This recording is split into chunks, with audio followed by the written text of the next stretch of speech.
சரிங்களா?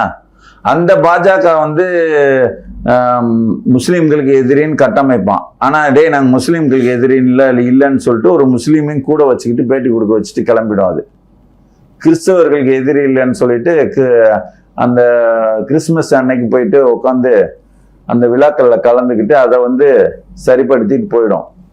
இதே மாதிரி வந்து நாம் யாருக்கும் எதிரி கிடையாது. ஆனால் உனக்கு இந்த பண்பாடு நாகரிகம் அத்தனையும் தமிழ் இனம் மொழி பண்பாடு அத்தனையும் காப்பாற்றக்கூடிய ஒரு வல்லமையும் ஒரு எண்ணமும் கொண்ட மக்கள் இந்த 75 விழுக்காடு மக்கள். சரிங்களா? அந்த 75 விழுக்காடு மக்களை வந்து நீ கண்மணி மாதிரி பார்க்கணும். கண்ணின் இமை போல பார்க்கணும். பார்த்து அவர்களுக்கு சென்னிமலையில முருகன் பிரச்சனையா? ஏய், அது சென்னிமலை முருகன், நடுவில் எதுக்கு நீங்க தொந்தரவு பண்ற, கிளம்பு அப்படின்னு சொல்லணும். அப்போ முருகன் கோயிலா எல்லா இடத்துலையும் வரலாற்று ரீதியாப்பா உங்களுக்கு எல்லாம் இங்க இடம் கிடையாது. அங்க ஏற்கனவே வந்து கோரிப்பாளையத்துல ஒரு சுடுகாடு இருக்குது, இங்க வந்து எதுக்கு தொந்தரவு பண்றீங்கன்னா அந்த மக்களுக்கு புரிய வைக்கணும்.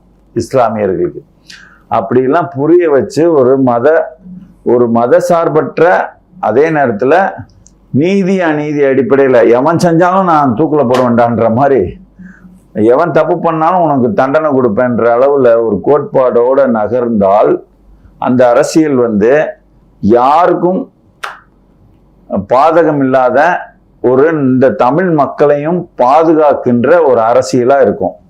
சரிங்களா? இந்த புள்ளிக்கு நாங்கெல்லாம் வந்துட்டோம்.